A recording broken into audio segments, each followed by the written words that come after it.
Hello and welcome to NDTV 24/7. I'm Priyanshi Sharma. We'll get you a roundup of the top stories in the show.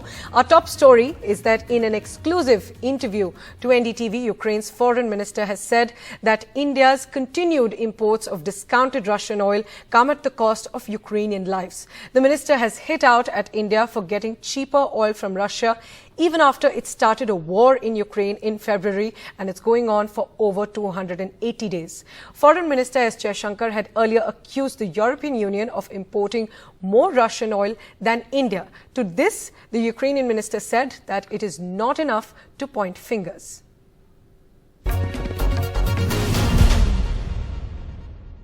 What Mr. Jaishankar has said, that the European Union from February to November has imported more fossil fuel from Russia than the next 10 countries combined, and that even coal imports from Russia to the EU is 50% more than what India has imported. How do you look at this Indian concern? Well, we are equally critical of any country in the world, be it in Europe, in Asia, or anywhere else, that is buying Russian oil in large quantities, because the money made on this trade are used by Russia to finance the war and the killing of Ukrainians. We recently welcomed the introduction of the price cap scheme for Russian oil. The threshold, the price cap itself is far too high, as we believe. But in principle, it's a step in the right direction. So the opportunity for India to buy Russian oil at cheap price comes from the fact that Ukrainians are suffering from the Russian aggression and die every day. And they live in houses without heating, without hot water, without electricity. And this fact, we hope, should be appreciated by those who make decisions on purchasing Russian oil. It's not enough just to point finger at the European Union and say, oh, they're doing the same thing. Because the core of India's opportunity, the core reason of India's opportunity to save money on oil and to buy more cheap oil and to solve its economic problems is not the fact that Europeans are buying Russian oil. It's the fact that Ukrainians are suffering from Russia's war and dying because of it. If you integrate this element into your thinking, of course, then your foreign policy has to be adjusted accordingly towards the support extended to Ukraine. If you benefit because of our suffering, then it would be good to see more of your help addressed to us. While NDTV reached out to the Ministry of External Affairs for a reaction to this interview, so far the ministry has not reacted. Though External Affairs Minister S. Jaishankar on Monday had justified the imports with a comparison with the European Union. Here's what he said. The European Union between February 24th and 17th November has imported more fossil fuel from Russia than the next 10 countries combined. The other big story, the Gujarat police arrested Trinamool Congress spokesperson Saket Gokhale. This was for a tweet in which he had claimed that an RTI had revealed that the Prime Minister's recent visit to Morbi after the bridge tragedy had cost 30 crores. The government flagged this as fake news. The Gujarat police in their FIR claimed that he forged RTI documents to make this claim. A local court has sent Gokhale to police custody till the 8th of this month. Meanwhile, TMC President Mamata Banerjee has called this arrest vindictive. Do you agree to what the charges are on you? The irony of the situation is that my tweet was about Morbi. I have been arrested and the owners of Oreva company have not been arrested yet. That just shows the priority. Trinamool Congress spokesperson Saket Gokhale arrested by the Ahmedabad police. Gokhale has been taking on the BJP over the Morbi tragedy, in which over 130 people were killed after a hanging bridge collapsed, allegedly due to poor quality of repairs overseen by a company with expertise in watchmaking. The Ahmedabad Police's cybercrime officials say a complaint was filed by senior BJP leader Amit Kothari on the 1st of December. आज हम साकेत गोखले जी को गिरफ्तार किया गया कल रात। It's very bad. It's very bad and sad. Shakle is a very important and bright man, and for social network he is very popular also, and he has done no mistake. उन्होंने उसका cardiac arrest हुआ था, उसको तबीयत अच्छा नहीं था, बहुत संभाल के जिंदगी बचाया। उसका बाद देखो कालो जयपुर में आ रहा था, इधर से लेके रात 2 बजे अहमदाबाद में उसका पुलिस, गुजरात का पुलिस अहमदाबाद में लेके गया। क्यों? उन्होंने एक ट्वीट किया प्राइम मिनिस्टर के खिलाफ में। तो हमारा खिलाफ में तो कितना ट्वीट होता है। हाँ, साइबर क्राइम को जरूर देखना चाहिए, ऐसा कोई नहीं होना चाहिए जिसमें जो देश का खतरा होता है और पर्सनल अटैक होता है। लेकिन मौलवी भी इस जब तोड़ गया, ये तो बहुत बड़ा कांड था, और इसी के लिए वो एक न्यूज कोट किया था। इसी के लिए we are really sorry for this vindictive attitude, I condemn it. ये तो मॉडस ऑपरेंडी बन गया है, ये इसी को कहते हैं ना डर की राजनीति। ये मॉडस ऑपरेंडी बन गया है कि आप कुछ भी बोलने और लिखने से पहले सेल्फ सेंसर करना शुरू कर देते हैं खुद को। The police say since the complainant came with reasonable inputs, they registered a criminal case. As they were also convinced that Saket Gokhale misled people with fake information after the government's Press Information Bureau called a tweet of his in which he quoted information from a news source fake. The Gujarat police claimed Saket was spreading misinformation. The basis of his claims was a report based on an RTI finding reportedly filed by one of Gujarat's oldest newspapers, Gujarat Samachar. But Gujarat Samachar had denied they had filed any RTI-based report on the Morbi tragedy. The Gujarat police claimed Saket manufactured the RBI to bolster his tweet. The Jaipur police were not informed about Gokhale being picked up from the Jaipur airport. The Trinamool Congress says the case is cooked up and the BJP has taken political vendetta to another level. Saket Gokhale has been actively filing RTI pleas and has questioned senior BJP leaders, leaving him at the receiving end of attacks from right-wing trolls on social media. But the question everyone is asking now, including the Trinamool Congress and other opposition parties, is that was an arrest really necessary in this case? Presuming it's a case of fake news, did the police summon him? Did they ask him to join an investigation? Was his tweet disrupting public law and order, or was he a flight risk? These are questions that are likely to be asked even as the case progresses.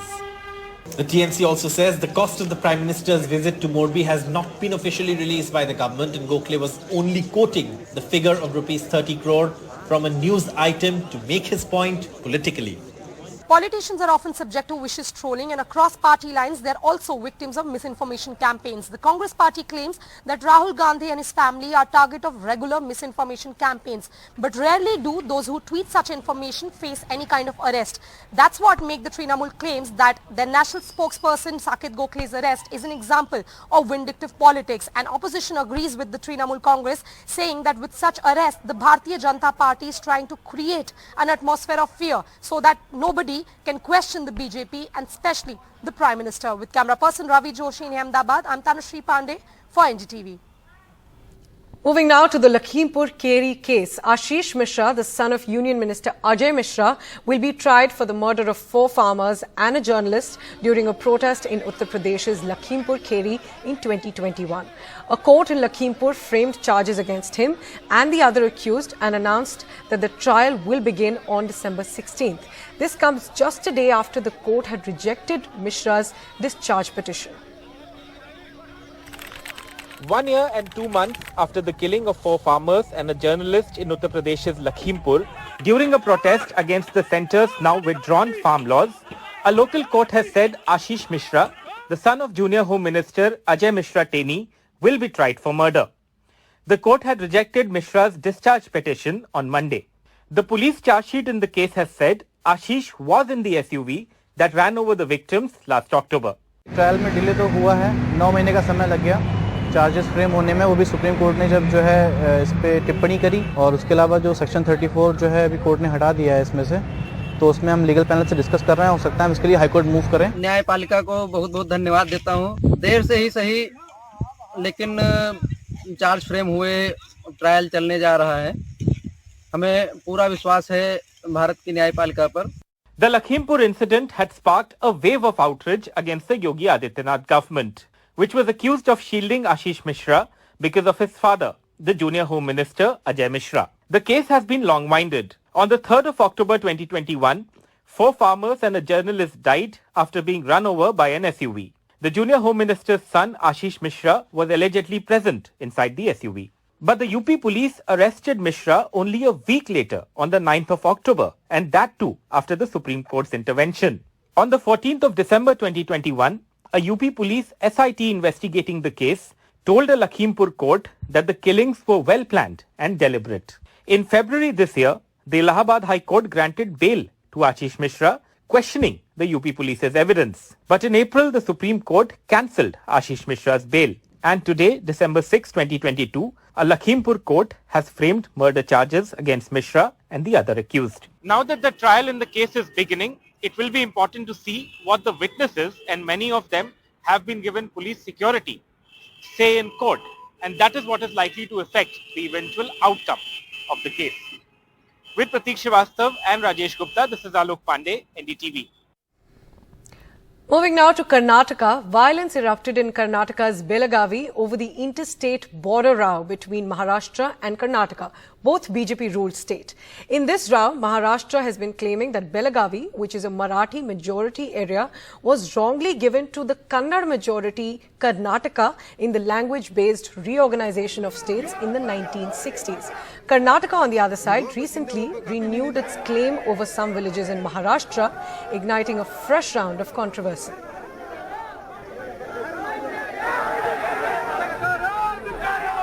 The Maharashtra-Karnataka border dispute spilling onto the streets now. Protesters on the streets of Belagavi in Karnataka venting their rage on trucks coming from Maharashtra.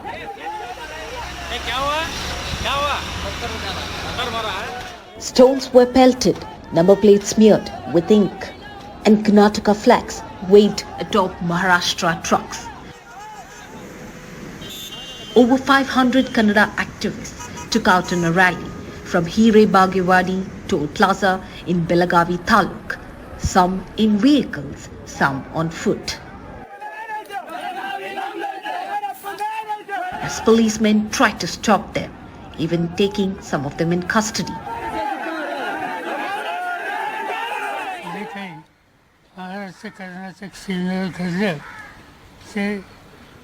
अत्यंत निषेधार्ह आहे. राज्याच्या कर्नाटक राज्याच्या मुख्यमंत्र्यांनी प्रमुखाची अशा प्रकारची भाषा आणि statements ही सातत्याने केलेली आहे. आणि या पार्श्वभूमीवर सीमा भागामध्ये स्थिती गंभीर बनली आहे.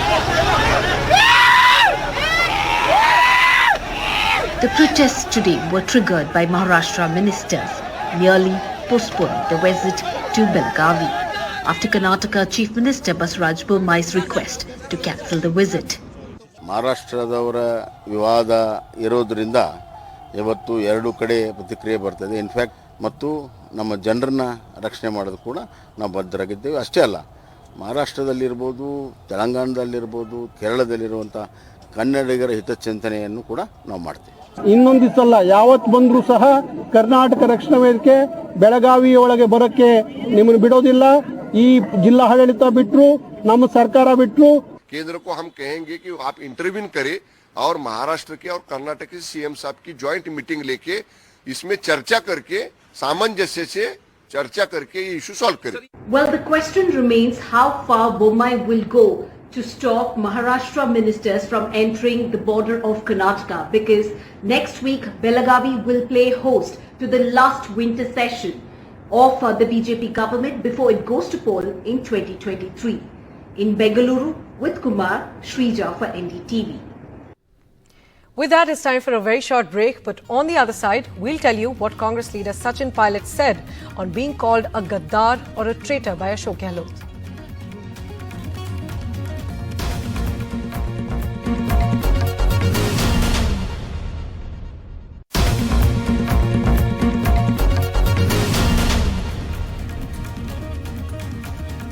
Welcome back. Congress's Sachin Pilot has said that he felt sad and hurt over Rajasthan Chief Minister Ashok Gehlot calling him a gaddar or a traitor.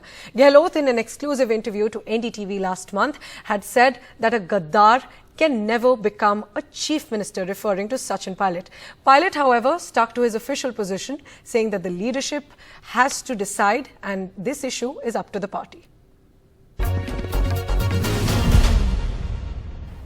The Bharat Jodo Yatra in Rajasthan, it's going to be traversing the eastern part of the state for 17 days and will cover over 500 kilometers. But there are lots and lots of issues in the Yatra which are actually the subtext of the Yatra, which are perhaps uppermost in everybody's minds. I have with me Sachin ji. Sachin ji, thank you so much for speaking to us. You know, yesterday Jairam Ramesh said that this Yatra is not just about winning elections. But the point is that in 11 months, Rajasthan is going into an election. And definitely as someone who's even headed the party once in Rajasthan, you're going to be looking at the electoral impact. After all, that's why you're in politics, isn't it? You see, the Yatra per se is not there to garner votes. That this Yatra has a much larger, deeper mission at hand, which is to express solidarity with people who are hurting today. You know, issues of unemployment, poverty, price rise. It's glaring, but yet people in Delhi who run the country are unwilling to accept or give relief to the people.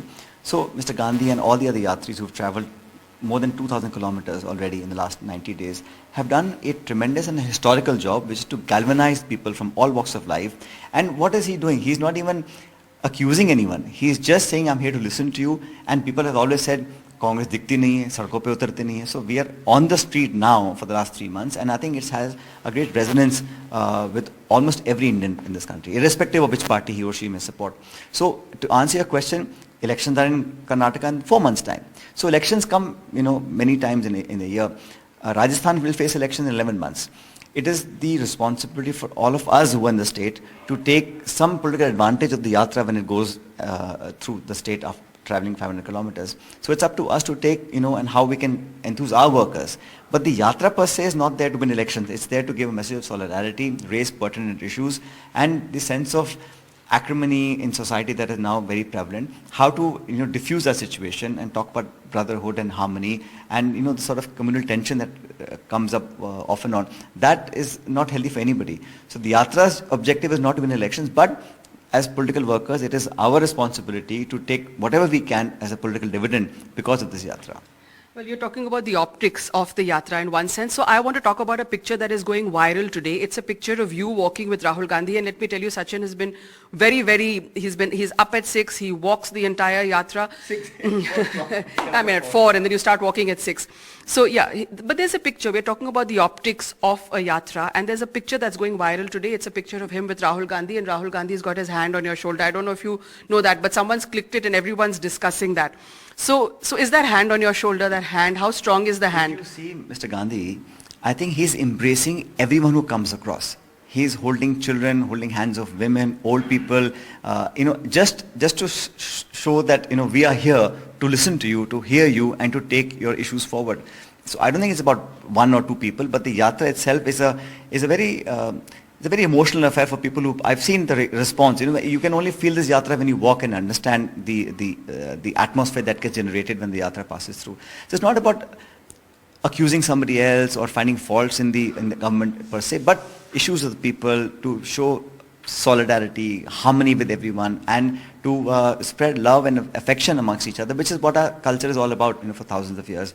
So this Yatra, I think, is achieving that objective. And I don't think in recent times anybody has undertaken such a mammoth exercise to travel non-stop every day for 90 days, 2,500 kilometers from Kanyakumari, and now we're already in Rajasthan. The Yatra will go up north towards Punjab and Haryana and then to Jammu and Kashmir.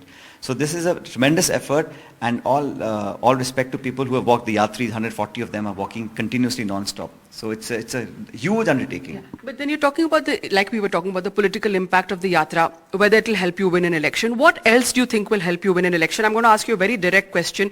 Do you think changing the chief minister will help you win the next election? I think leadership issue will be discussed and sorted out by the party, whatever they need to do. We, all of us, have to work together because, you know, 2013 when we lost the election, we were reduced to 21 seats out of 200. At that point, people didn't give us a chance. I remember some of you were asking me questions, you know, in 2013, December. Now what will happen? Congress is, you know, on its way out. But we worked hard, you know, we were there every day, challenging the government, and we worked hard and we formed the government. So there is no reason why, if we work hard now, that we can't form the government again. And this. But what about the revolving door of politics in Rajasthan? So that's been happening for 25, 30 years, but it doesn't. Everything can change. We have to have the will and the strategy to do it. There's no reason why we can't repeat the government. Then how do you fight anti-incumbency? It can be converted into pro-incumbency. Many states in India where Congress party has had 2 or 3 terms. In Delhi we've had 3 terms. In Assam we had 3 terms. In Haryana we had 2 terms. So I think that logic doesn't hold water that we can't repeat because there's a trend.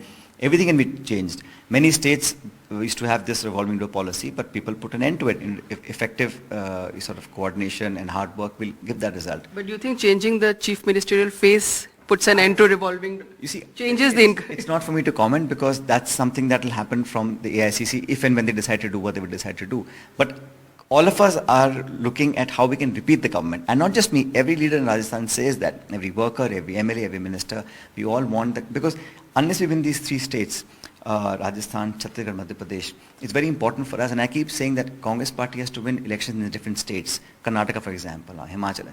When we form governments in states, that leads up to our getting stronger for the Lok Sabha elections in 2024. And I think UPA, Congress and our allies, if we work together, we can easily displace the NDA government in 24. Last question. I know, politics is a lot about discourse and narratives and you have to be thick-skinned in politics. Just one thing I want to ask you. That, the words that were used against for you, you're a politician, you give all the right answers, but somewhere, did you feel a little sad at what was said about you? I don't want to go into the past. What has happened. But yes, you're right, I'm a politician and like you said, I give very correct answers, but I'm also a human being. So obviously one feels sad and hurt. But then you have to move on. The larger objective is not about me feeling good or bad or someone else feeling good or bad. We have a job at hand, we have a mission at hand, we have to win this election, so we have to move forward with positivity. And whoever said whatever said, it's all in the past. There's no point, talking about it now. But from my point of view, it's very clear that in public life, I try and maintain dignity in discourse because the minute you go down the slope, there's no coming back. So we have to look forward, we have to be positive, and I take everything in that spirit that we have to move on. Thank you so much for talking to us. So Sachin Pilot speaking to NDTV.